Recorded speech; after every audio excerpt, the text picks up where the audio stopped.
Bienvenidos pues todos en el nombre del Señor Jesús. La bienvenida tenemos en la producción, tenemos a Manuela, tenemos a la hermana Leonela, tenemos a la hermana Zulay. Bienvenidas en el nombre del Señor. Y aquí con nosotros en la presentación de la Escuela de Jesús tenemos a nuestro hermano Fran Vargas. Bienvenido en el nombre del Señor. Qué alegría tenerles de nuevo.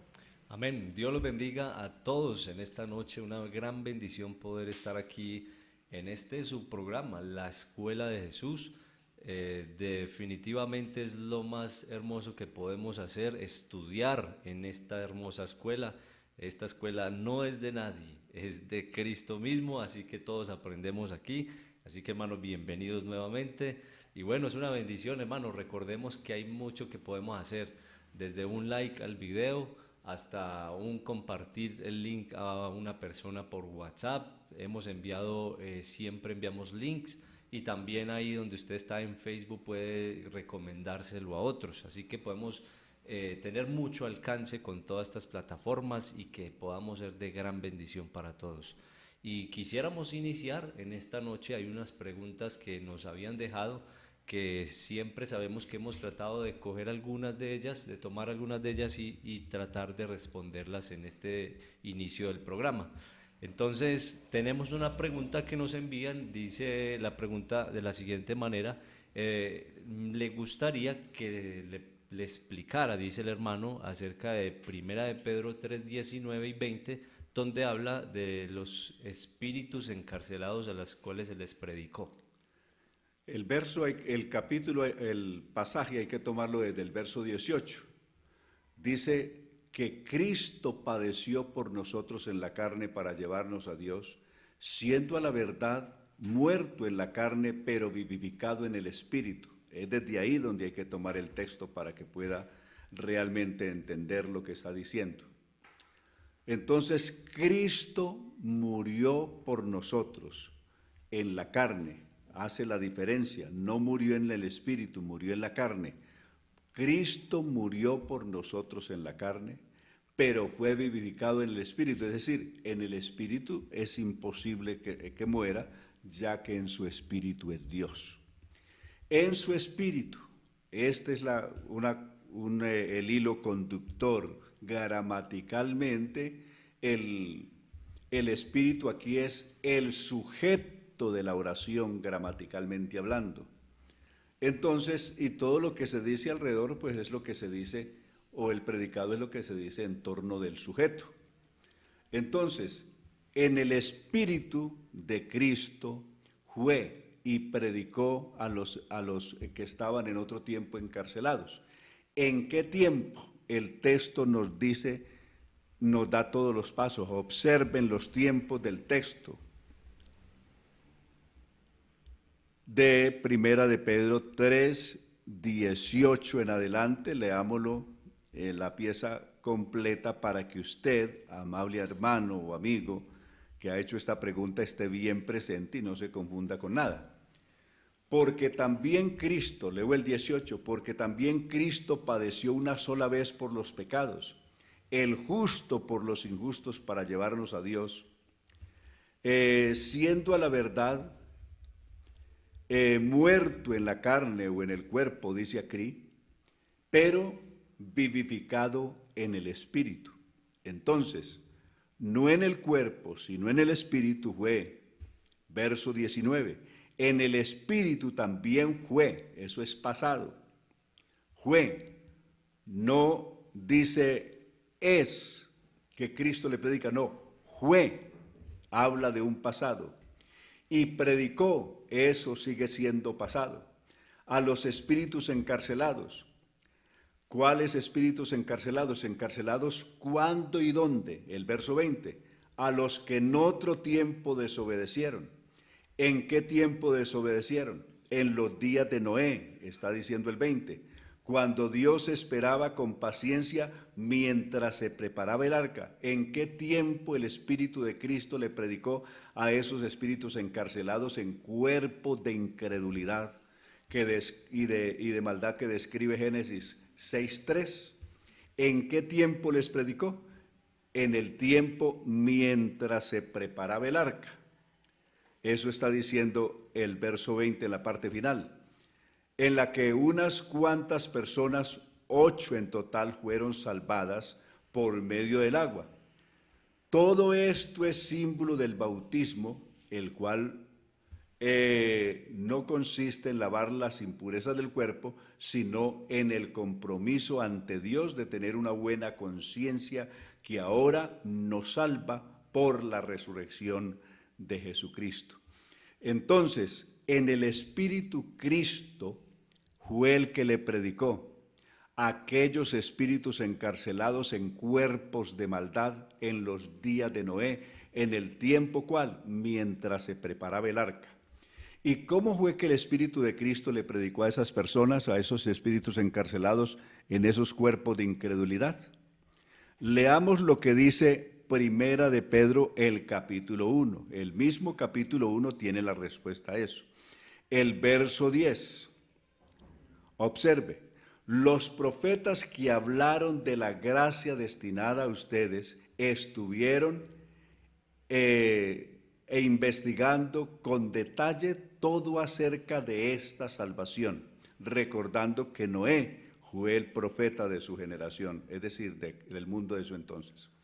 Verso 11, esos profetas querían determinar a quién y a qué momento se refería el Espíritu de Cristo que estaba en ellos, es decir, el Espíritu de Cristo estaba en Noé como profeta de su mundo, estuvo en Abraham, estuvo en Isaac, estuvo en Jacob, estuvo en Moisés, estuvo en todos los demás profetas. Todos los profetas profetizaron porque el Espíritu de Cristo estaba en ellos. Es decir, hablaba el Espíritu de Cristo a través de ellos. Por eso está diciendo el verso 11, ellos, los profetas, determinaron o escudriñaron a quién y en qué momento se refería el Espíritu de Cristo que estaba en ellos, cuando nos anunciaban de antemano los sufrimientos de Cristo y las glorias que le seguirían. Amén. Entonces el Espíritu de Cristo le predicó a esos espíritus encarcelados en los días de Noé, le sigue predicando a los espíritus encarcelados hoy en cuerpos de incredulidad, por la gracia de Dios, pero en el texto específico de Pedro ocurrió en ese tiempo. Amén. Bueno, muy buena la explicación. Vamos a tomar otra pregunta que ya nos la habían enviado y esta es acerca de la sangre. Más específicamente dice la pregunta, ¿puedo comer alimentos que contengan sangre? Veamos lo siguiente. Observe, hermano, préstele mucha atención para que no peque contra Dios ni tenga problemas en su vida espiritual. La sangre es un elemento que Dios prohibió desde el principio. Todos los seres humanos, antes del diluvio, fueron veganos o no consumieron carne, sino que hasta ahí habían consumido vegetales y otro tipo de alimentos. A partir del diluvio, Génesis capítulo 9, verso 4, Dios le dice a los que sobrevivieron al diluvio, les dice que ahora pueden comer de todos los animales del campo, pueden comer. Así como le había dicho un día a Adán que podía comer de todos los árboles del huerto. Cuando Dios le dijo a Adán que podía comer de todos los árboles del huerto, no le dijo de los animales. De tal manera de que por todo el tiempo antes del diluvio, los descendientes de Adán se alimentaron de frutos de los árboles, en fin, de vegetales y demás. Pero ya después del diluvio, Génesis 9:4, Dios les dice que pueden comer de toda carne, es decir, de los animales, de toda carne de los animales, a excepción que no comerían ningún animal con su sangre, porque la sangre era la vida de los animales. En el capítulo 17 de Levítico, 10:17, de Levítico, vuelve otra vez a decir Dios que los que consuman, que cuando alguien sacrifique un animal o en casa, un animal doméstico o de cacería, es decir, que haya cazado en el campo, que este animal debe derramarle toda la sangre, porque dice contundentemente Dios, si alguno come animal o carne juntamente con su sangre, Dios lo cortará de su pueblo. Tenía que ser retirado del pueblo la persona que hiciera esto. Luego, alguno dirá, eso ocurrió en el Antiguo Testamento, pero no se acelere. Lea Hechos capítulo 15, el pronunciamiento del primer concilio de la iglesia en Jerusalén. Y las recomendaciones que se hicieron a la iglesia fueron las siguientes. Observemos por un momento Hechos capítulo 15 y detengámonos ahí y veamos cuál fue el comunicado o el resultado de este concilio de Jerusalén y las recomendaciones que a partir de allí salieron.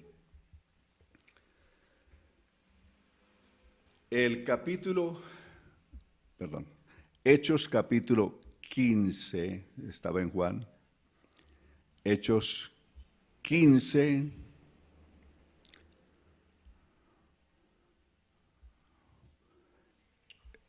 ahora sí, estamos en Hechos 15, vamos a leer lo siguiente. Entonces tenemos el primer concilio de Jerusalén y vamos a tener lo que fue la resolución que salió de este concilio. Y la resolución dice así, verso 18, esta es la resolución que salió del concilio. Esto lo dice el Señor, no dice lo dicen los apóstoles, lo dice el Señor. Lo ha dado a conocer desde tiempos antiguos.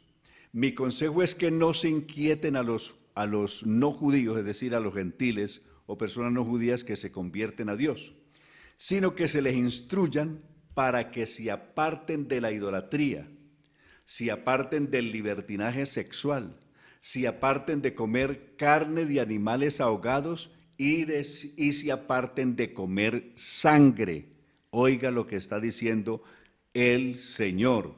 Como dijo el verso 18, esto no lo dijeron los apóstoles, lo dijo el Señor. Fue el Señor el que ordenó eso, y eso no es el Antiguo Testamento, es el Nuevo Testamento, y es aquí la resolución del primer concilio de Jerusalén. Entonces, por favor, tenga cuidado con esto.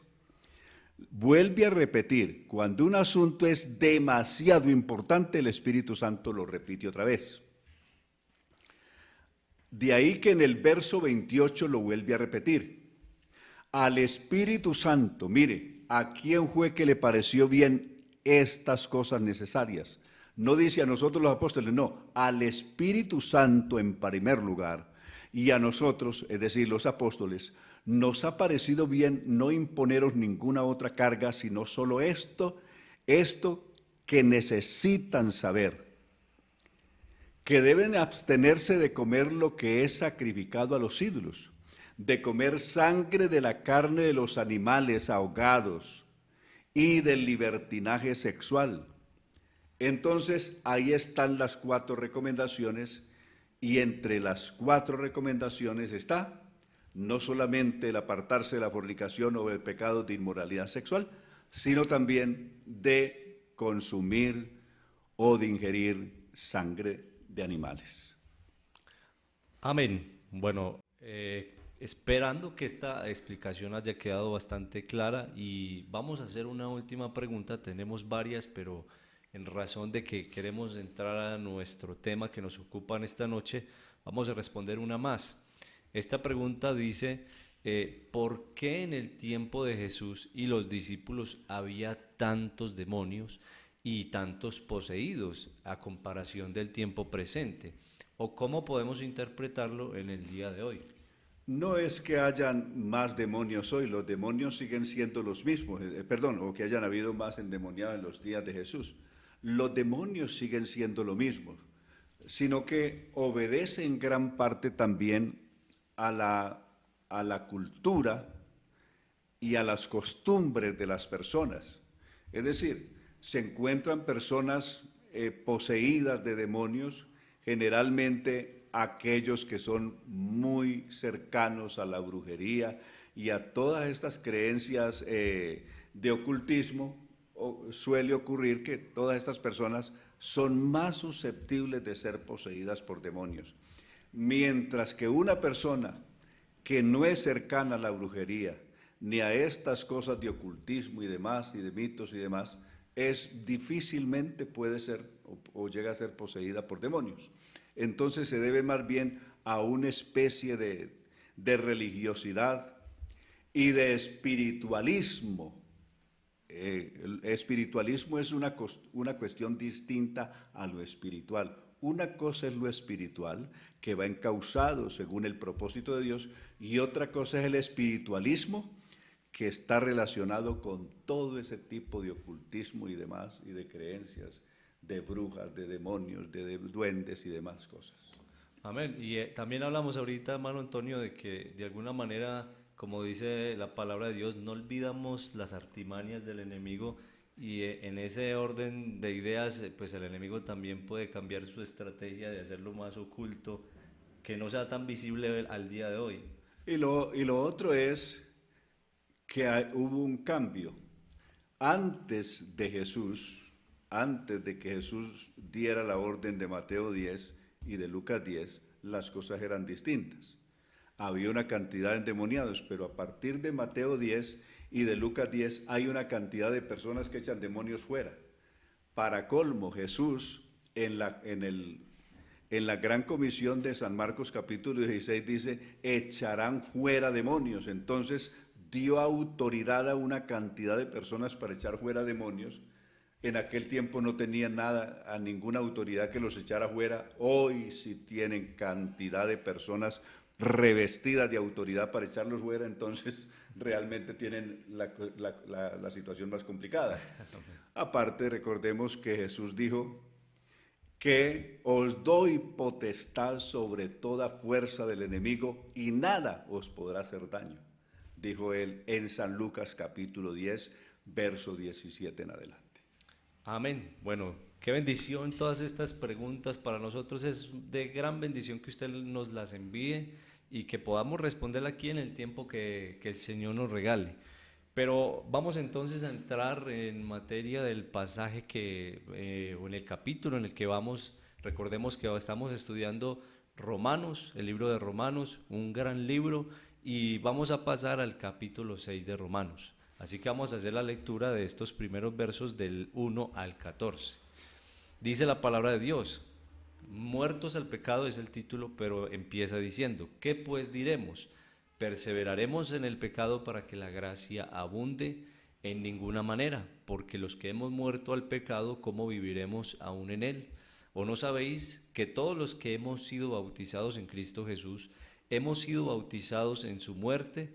Porque somos sepultados juntamente con él para muerte por el bautismo, a fin de que como Cristo resucitó de los muertos por la gloria del Padre, así también nosotros andemos en vida nueva.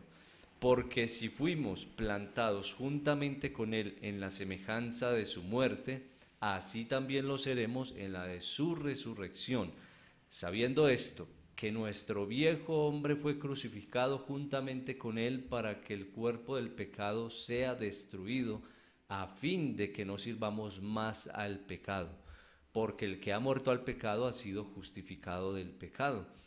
Y si morimos con Cristo, creemos que también viviremos con él, sabiendo que Cristo, habiendo resucitado de los muertos, ya no muere, la muerte no se enseñorea más de él, porque en cuanto murió al pecado, murió una vez por todas, mas en cuanto vive, para Dios vive. Así también vosotros consideraos muertos al pecado, pero vivos para Dios en Cristo Jesús, Señor nuestro. Verso 12, no reine pues el pecado en vuestro cuerpo mortal, de modo que lo obedezcáis en sus concupiscencias, ni tampoco presentéis vuestros miembros al pecado como instrumentos de iniquidad, sino presentaos vosotros mismos a Dios como vivos de entre los muertos, y vuestros miembros a Dios como instrumentos de justicia, porque el pecado no se enseñoreará más de vosotros, pues no estás bajo la ley, sino bajo la gracia. Así que iniciamos este tema bajo la ley y la gracia, hermano Antonio. Muy bien, gracias a Dios. Aquí estamos pues para entrar en detalle de este capítulo 6 de la carta a los romanos. Un extraordinario capítulo con una enseñanza maravillosa, llena de una riqueza teológica extraordinaria, como lo es todo este capítulo o toda esta carta a los romanos. Muy bien, aquí nos detenemos pues. Y vamos a ver la carta a los romanos es como una secuencia. Son temas que van de manera secuencial. El capítulo 1, los capítulos 1, 2 y los primeros 21 versos de la carta a los romanos es la descripción del pecado universal, de la culpa universal. Pecador el mundo aquel que no tenía ley, es decir, el mundo gentil. Pecador el mundo que tenía la ley y a pesar de tener la ley seguían siendo pecadores igual que los demás. Entonces, estos 3 primeros capítulos lo que hacen es revelar que la culpa es universal. Y la suma se hace en el verso 23 de Romanos 3, por cuanto todos pecaron, es decir, los que no tenían ley y los que tenían ley, por cuanto todos pecaron y están destituidos de la gloria de Dios. A partir del verso 24 de Romanos, entonces del 3:24 de Romanos, se comienza a hablar de la justificación por medio de la sangre, por medio de la fe, por medio del sacrificio de Jesús, por medio de la justicia de Cristo, en el verso 26, en fin. Ese tema de la justificación viene o continúa en el capítulo 4, donde nos presenta unos modelos concretos, unos ejemplos concretos.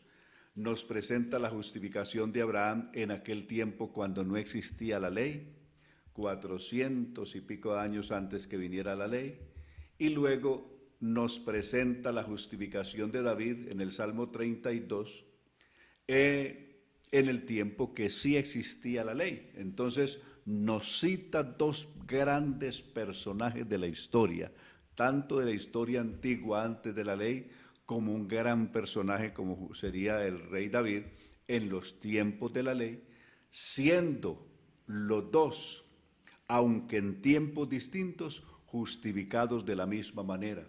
Fueron justificados por la fe y no por las obras que Abraham tuviese, ni por las obras buenas que David pudiera haber hecho, pues ya vimos que si fuera por las obras, David habría tenido que ser muerto porque la paga del pecado es muerte. Lo mismo habría pasado con Abraham, pero él fue justificado por la fe, según Génesis 15:6, y David según el Salmo 32, del 1 al 5. Ahora, ya a partir, entonces, en el 3:24, hasta incluir todo el capítulo 4, es la argumentación acerca de la justicia o de la justificación por medio de la fe y no por las obras que la persona pueda hacer o por las obras de la ley. Luego el capítulo 5, ya presentamos el capítulo 5 como los grandes resultados de la justificación por la fe. Pero ese capítulo 5 nos hace la introducción a la gracia. El verso 1 del capítulo 5 de Romanos dice: justificados pues por la fe, tenemos paz para con Dios por medio de nuestro Señor Jesucristo. Note lo que dice el verso 2. Por quien también tenemos entrada por la fe a esta gracia, en la cual estamos firmes y nos gloriamos en la esperanza de la gloria de Dios. ¿Cuál va a ser el tema entonces a partir de ahí? La gracia. A través de la fe, habiendo sido justificados por la fe, también por la fe tenemos entrada por la fe a esta gracia. De tal manera que el tema que ya se discute en el capítulo 6 es la gracia. ¿Y cuáles son los grandes beneficios de la gracia de Dios? Entonces, por la fe fuimos introducidos en la gracia y aquí estamos en la gracia en el capítulo 6. ¿Cuál es la discusión que se va a dar aquí en este capítulo 6? como si el apóstol estuviese discutiendo, disputando con alguien.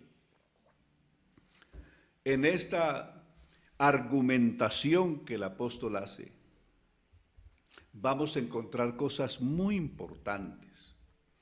¿Qué cosas? Algunos habían dicho, malinterpretando lo que Pablo había expuesto en los argumentos de la justificación que dio en el capítulo 4, entonces algunos argumentaban de que Pablo decía que había que ser más pecadores, hacer muchas cosas más pecaminosas para que la gracia abundase. Eso se dio malinterpretando ¿qué argumento? El apóstol dijo claramente en el capítulo 4 y en el 5 que la muerte, la desobediencia, la muerte entró en el mundo por un hombre, lo que dice el capítulo 5, verso 12 de Romanos, que la muerte entró en el mundo por un hombre y por el pecado la muerte, y la muerte pasó a todos los hombres. Este pecado entró en el mundo por un solo pecado, que fue el pecado de la desobediencia. Pero enseguida el pecado abundó. ¿De qué manera? El pecado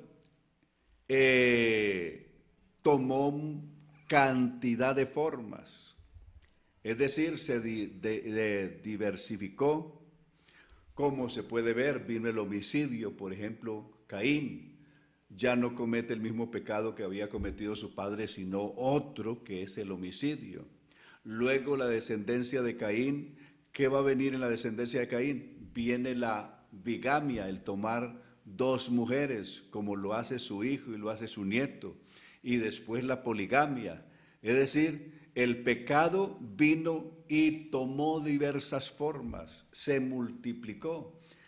La muerte vino a consecuencia de un solo pecado, pero cuando vino la gracia en el mundo no había un solo pecado, sino que el pecado había abundado en diversas formas. Amén. Por el crimen, por la fornicación, por la idolatría, por el hurto, por la difamación, por todo lo que quiera, la borrachera, la brujería, por todo eso, de todas esas formas había abundado el pecado en el mundo.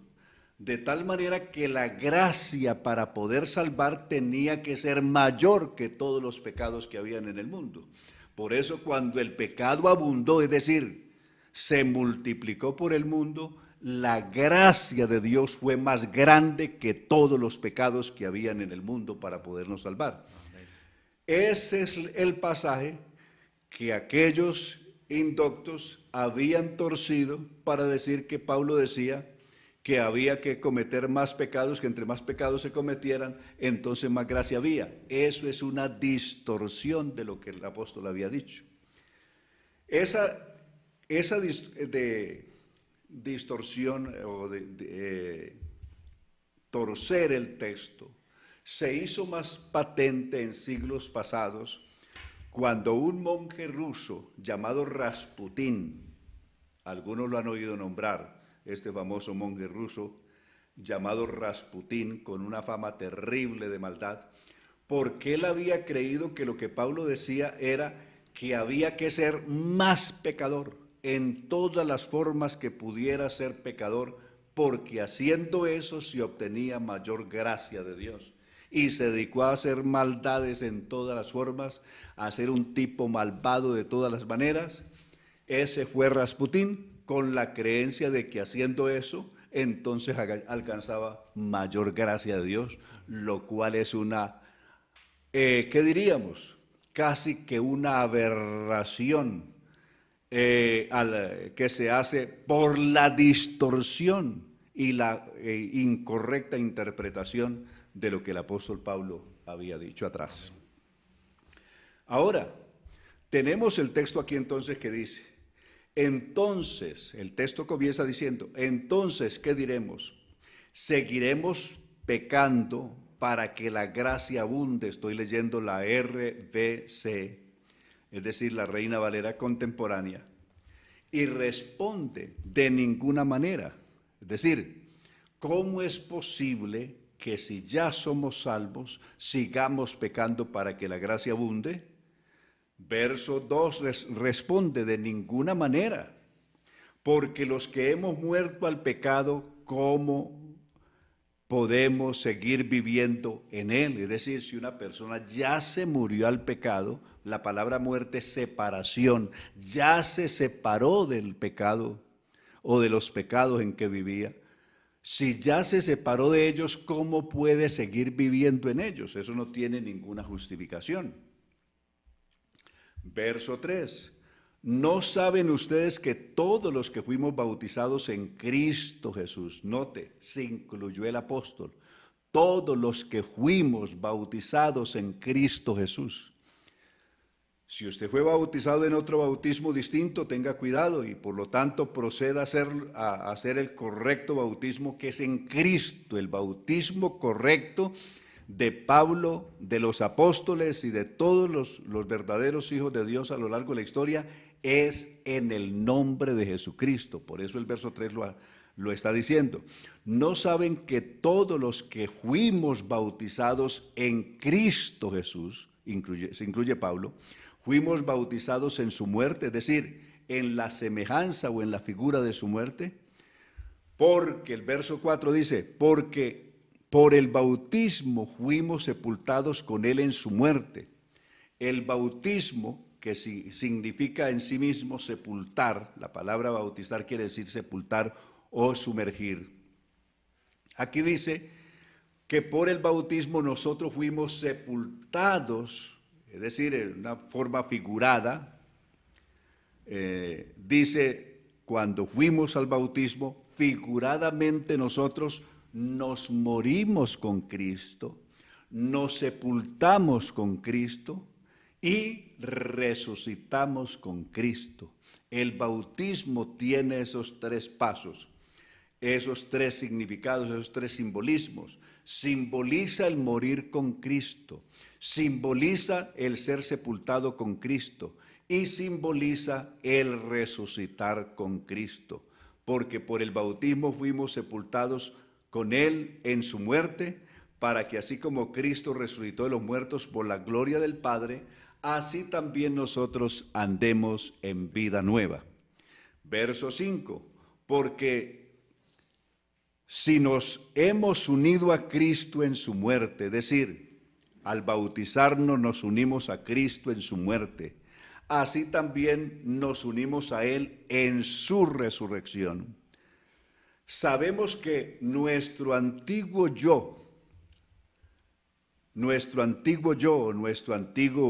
viejo hombre, lo que éramos antes, sabiendo que nuestro antiguo yo fue crucificado juntamente con él, para que el cuerpo del pecado sea destruido cuando nos unimos a Cristo y nos bautizamos en su nombre.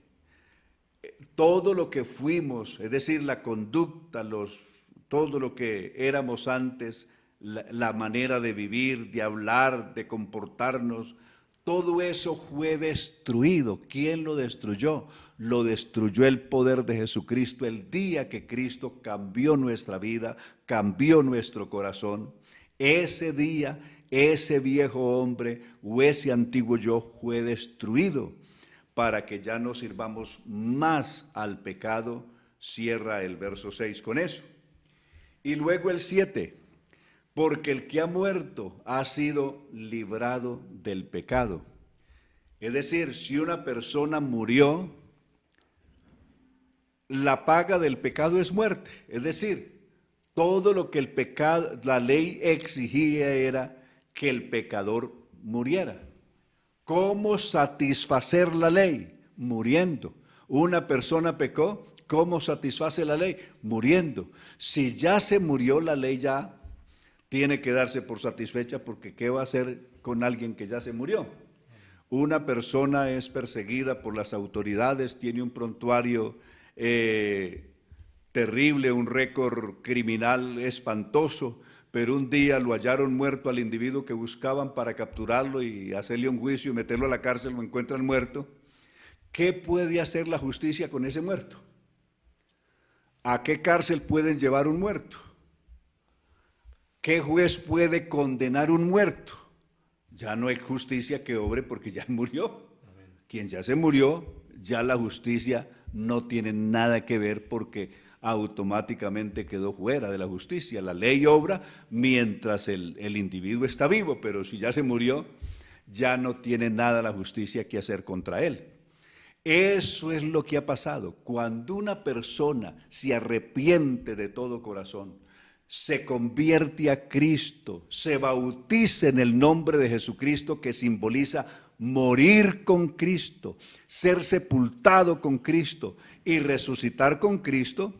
Supóngase que una persona, le voy a citar un ejemplo, si Pablo Escobar resucitara esta noche o mañana, siendo que dejó tantos prontuarios, tanto aquí como en Estados Unidos y otros países, y siendo que se constató y se pudo probar plenamente de que el hombre murió efectivamente en el año 93, y si hoy resucitara 20 años después y se levantara vivo, ¿qué juzgado, qué juez de este país o de otro país pudiera inculparlo por los delitos cometidos? Ninguna ley, porque automáticamente al morir todos los procesos legales cierran, ahí quedan cerrados. Lo mismo pasa con una persona que se convierte a Cristo. La ley hace de cuenta que esta persona se murió y al morirse todo el proceso legal que había en contra de este individuo hasta ahí llegó.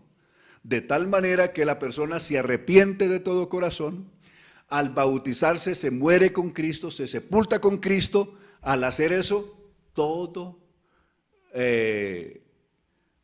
la carga de la ley y todo el castigo de la ley y la sentencia de la ley que había contra ese individuo cesó, ya se murió, correcto. Si resucita, si se levanta y resucita, la ley ya no puede proceder contra él porque ya él se murió y la paga del pecado es muerte. Y si ya se murió, ya pagó.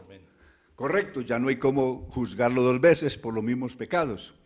Entonces, esa es la garantía que tenemos en Cristo, ese es el privilegio de ser bautizado en Cristo, primero de pasar por un verdadero arrepentimiento, una verdadera conversión al Señor de todo corazón.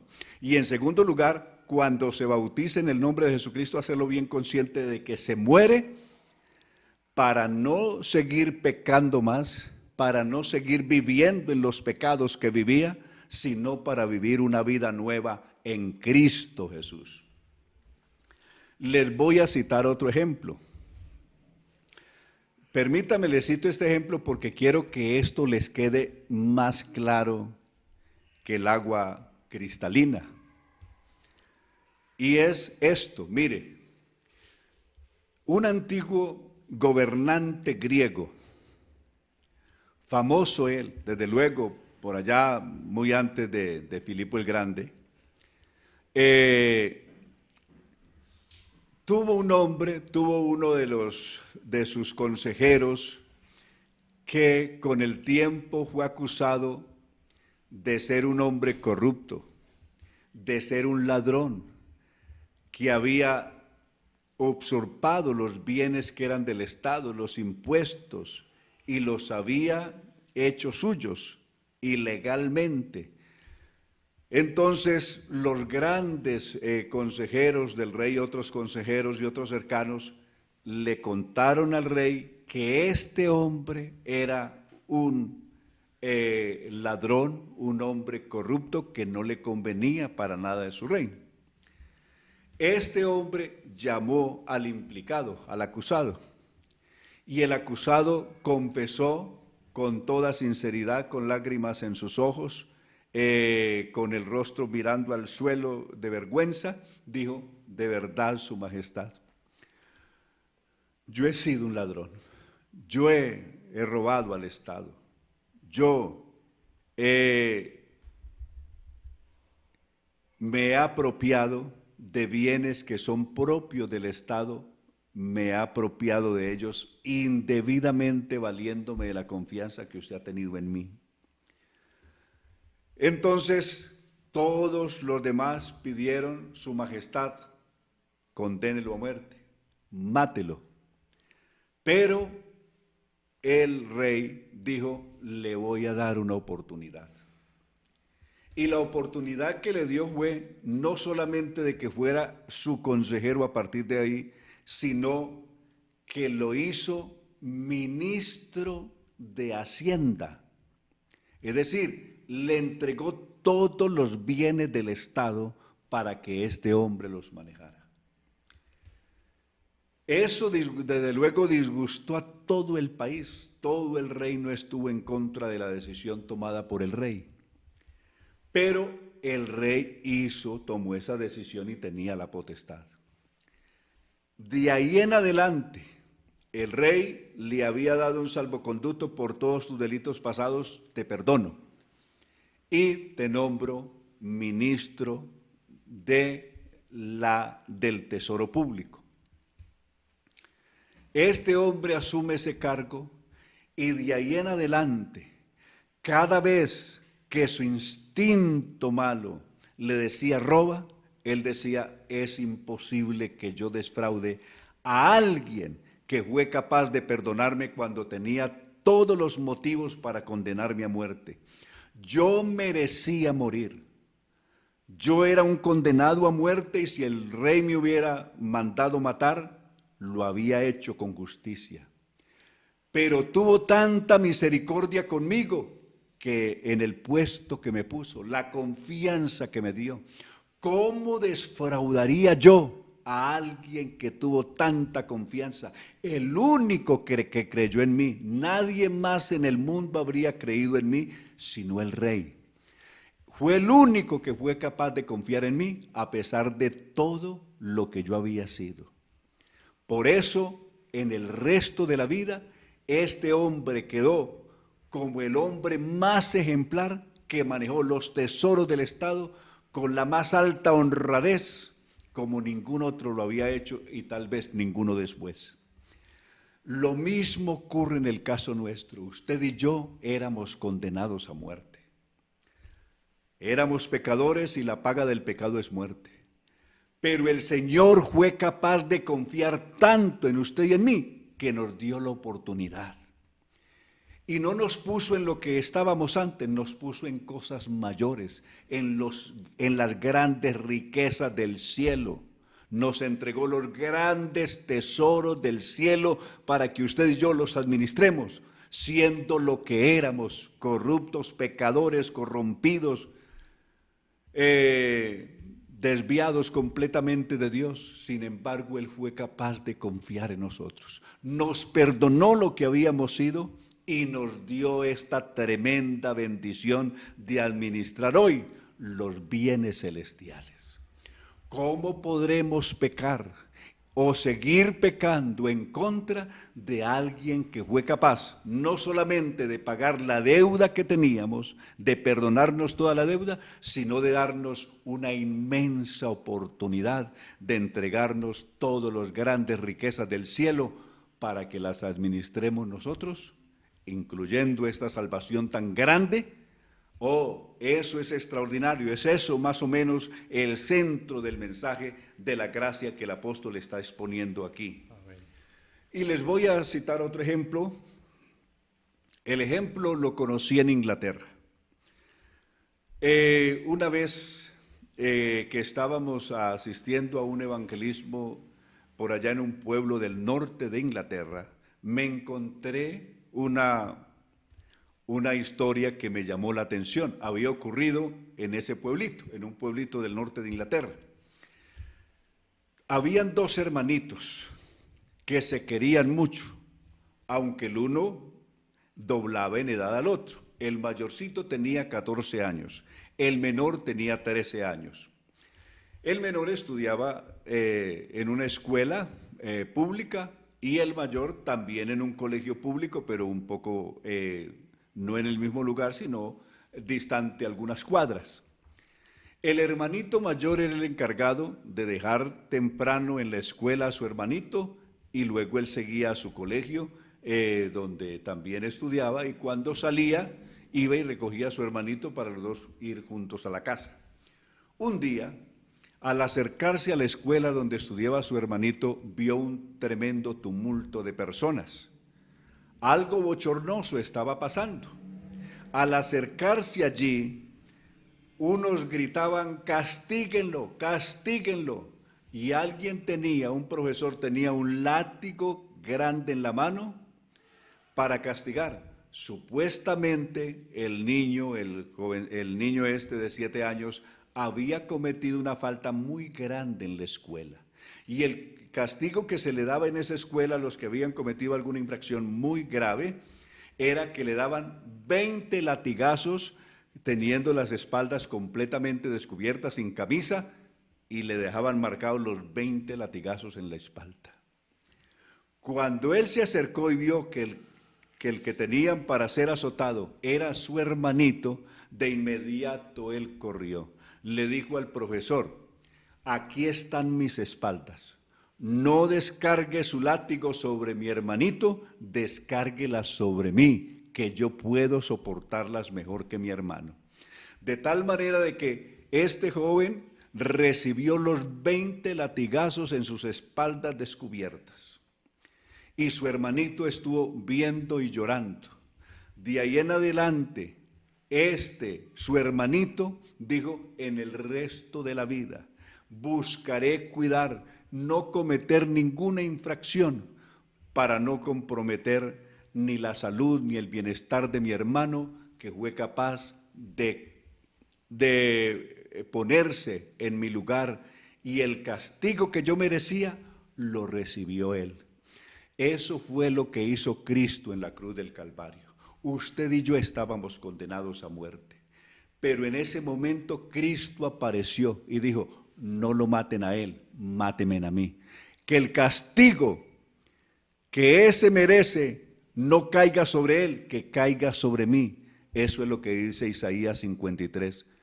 Que dice, ciertamente llevó él nuestras enfermedades y sufrió nuestros dolores, y nosotros le tuvimos por azotado, por herido de Dios y abatido, mas el herido fue por nuestras rebeliones, molido por nuestros pecados. El castigo de nuestra paz fue sobre él, y por su llaga fuimos nosotros curados.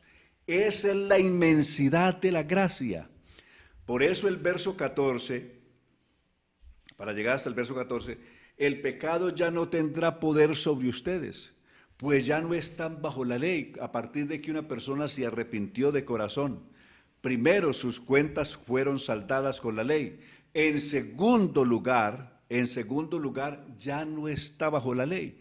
Mientras una persona no cometa los delitos que transgreden o que son transgresión a la ley no tiene nada que hacer con él. Es decir, si una persona en el pasado fue lo que haya sido, haya transgredido la ley, haya sido el desobediente, haya sido el corrompido, haya sido el criminal, pero esa persona se murió, el ejemplo que citábamos atrás, se murió. Ese día la ley cesa todo su proceso contra él, y si resucita esa persona, ya es una nueva vida, es una persona que no le debe nada a la ley, porque todos los pecados los pagó cuando murió.